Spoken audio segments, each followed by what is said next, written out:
Hi, I'm Grace Baroni, and welcome to Conversations with the ERC5. Today, I am so delighted to have as our guest Mary McGovern, President and CEO at Country Bank. Mary, welcome to the podcast. Thank you so much for having me. It is such an honor. And I have to say, though, I'm a little nervous because I am in such awe of you. I mean, you're just incredible. And it was so exciting to hear that you had been named CEO, president. I mean, 175-year-old institution, and here comes Mary McGovern. This is just, it's wonderful. And what an inspiration for young women, for all of us. Like, you've blown that glass ceiling just to smithereens. And I think that's fabulous. Congratulations. Thank you very much. You're amazing. Thanks. It's really an honor. I think that it is quite a statement to have an institution with that history not ever have a woman president. So very proud to be in that role, not just to represent women, but the skill set required to do that job is important as well. So very proud to have kind of this be the pinnacle of my career, I would imagine. Yeah, you're a trailblazer. Thank you. And that's a great thing, because I think in finance, there are certain areas, certain career paths where sometimes it is more dominated by male or female. And I think as long as you qualify and you've got the passion for it, that's great. But I also think as someone, of my age, and you think back, like you graduated and this is where people were trying to direct you. Right. Oh, I think you'd make a great administrative assistant. Not that there's anything wrong with it, but I think it's just great when we can tell young people, male or female, you can aspire to be anything you want.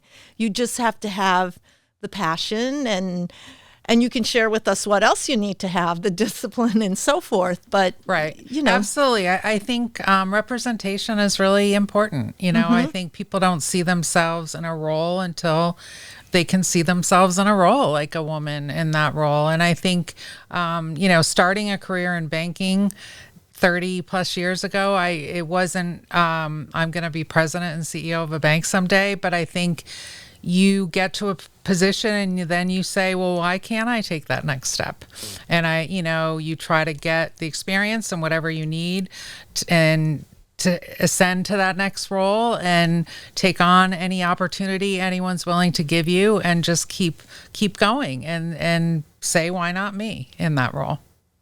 I love the way you said that, because so many times working with our high school students, and in the mentorship programs and a lot of things that we're trying to put together, like with our career pathways, the question that they always ask when you have a CEO in the room is like, it's great that you're the CEO, but how did you get to be the CEO? We want to hear about how you got there. Did you have struggles? And you just kind of touched on that a little bit. You don't fall into, but you're in a position and you see that your passion is there. And that's, I think, like the beginning of it. Right. You develop a passion for the work and then you say, hey, I can do this. I can. Totally. And I think it's the quest for knowledge, I think, is part of it. If you are someone that always liked to learn something new. I mean, I took the finance route initially, and that was kind of my pathway. And along the way, you've seen a lot of commercial lenders and some in that kind of field ascend to CEO, but more recently we've seen the finance path go that route. And I think it's just wanting to learn more. I think you get a good handle on what's in your area, and I'm always like, well, what else can I do? What else can I learn? And then I became COO after CFO and took on different divisions. So that gave me a sense of, okay, I can handle other things that aren't necessarily in my direct knowledge, but if you know how to manage and you know how to direct people and have a strategy moving forward, you just take those skills and you apply it to those different areas. But you've got to be willing to try it, because you don't know everything walking in the door. just like I didn't know everything walking into this CEO position. And you learn as you go. Yeah, it is. It's always a learning Right. process. And a few other things, and some that you touched on, leadership. Right. And impact, and how do you facilitate that with the folks that you're managing? How do you get, because you do a fabulous job with, like Country Bank, with their Made to Make a Difference, Right. and your team in our community. Not that I'm stalking them, but I guess maybe they really are very involved, and Yeah. and they're very much committed to making a difference in the communities that they serve. Right. Like that culture, where does that come from, and how do you nurture that? Yeah, it's always been something that has appealed to me about working at a community institution over my career, being involved in the community. That's what a community institution can do. We're a mutual, we don't have shareholders. So when we make money, we can give back to the communities in which our customers are based. And so I've always thought you can only lead by example. And it's really important to me to be at the mobile food pantry, bagging up groceries and handing them out to people, just along with all of my team. And I think when they see it, it's not just I'm saying it, but I'm doing You're the living action, it. and I'm showing, and I tell them all the time, I feel like I get more than I give, in that the goodness you feel, the thank yous you get, you just know you're doing something good, and it is helping the community, but it's enriching myself and feeling like I have a certain sort of privilege that I can try to give back to others that don't have the same. Well, you're doing a fabulous job. Thank you. Because all of your employees that I have had the privilege of working with have just been in my short 5-year term. Anytime there's a need, they're all there, and they're Yeah. ready to step up, and they are making a difference Yeah. in the communities. Well, that's great So to hear. That's reflective of your amazing organization. Thank you so much. So you weren't originally from this area, No. because we were having some conversations beforehand. I'm like, oh, you're really kind of. Yeah, well, I actually grew up in Northwest Connecticut, but then I went to college in the Boston area, and then worked in banks in and around Boston, north of Boston. As it works in banking, banks get bought and mergers happen. And so the institution I was at prior to Country Bank got acquired, so my position was no longer necessary. So I actually relocated out to Wilbraham in 2011, and for the CFO position at Country Bank. So that's where I started, 15 years ago, which is crazy today. And like I said, I moved up then to COO and then into this position just about 2 years ago. Awesome.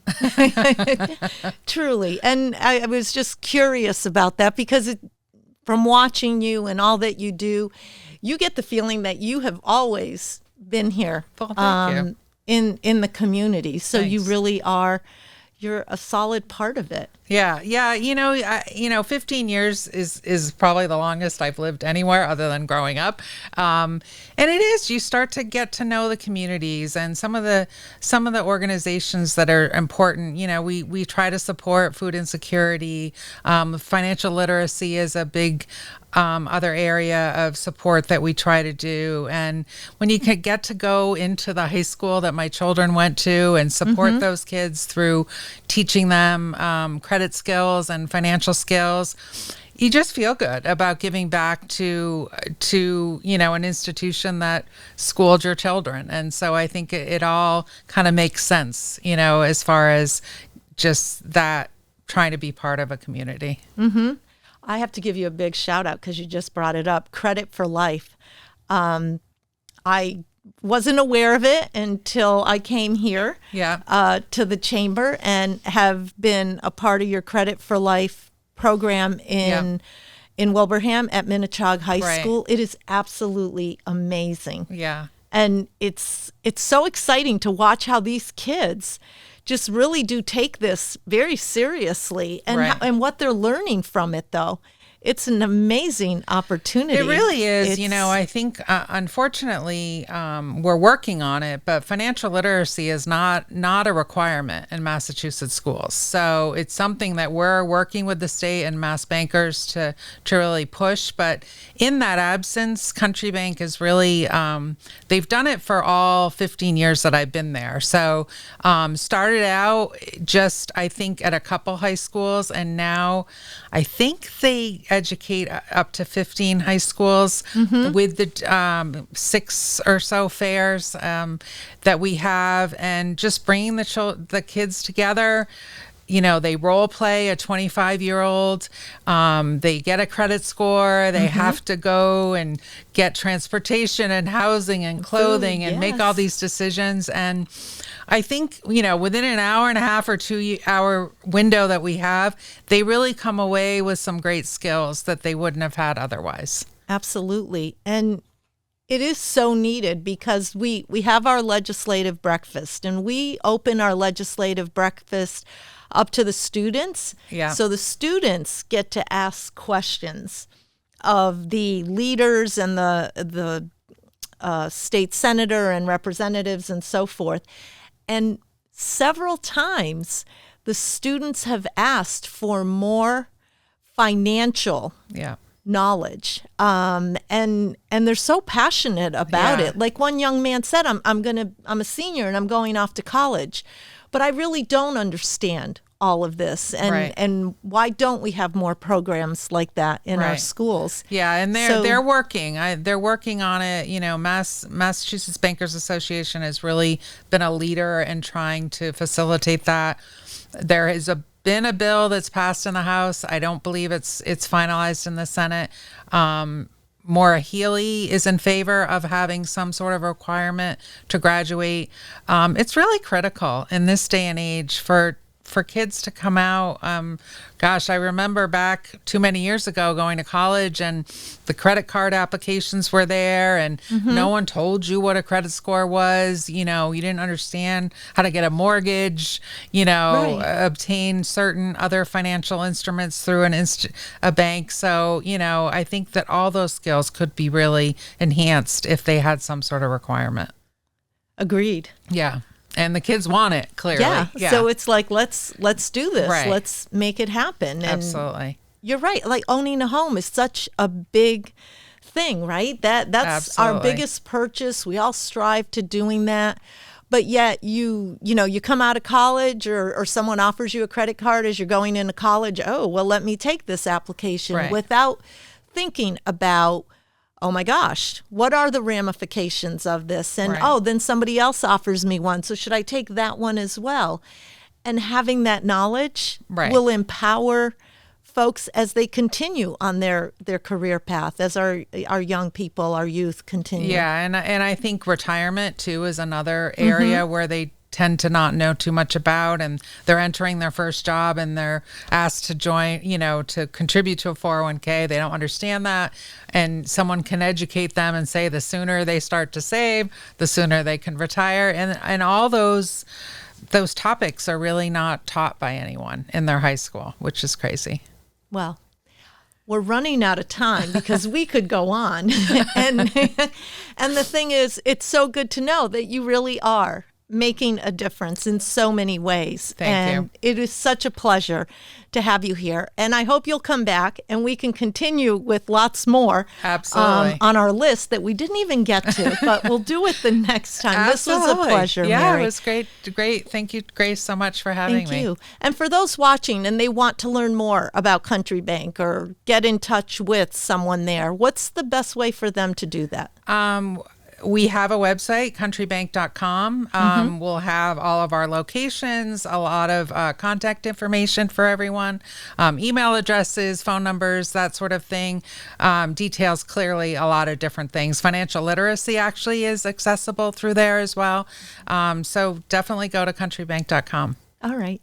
Mary, thank you so much. This was so much fun. Thanks for having me, Appreciate Grace. you making time. Absolutely. And thank you for joining us for today's conversations with the ERC5. If you'd like to be the next guest here at Stonegate Studios in Wilbraham, visit our website at erc5.com and you may sign up there.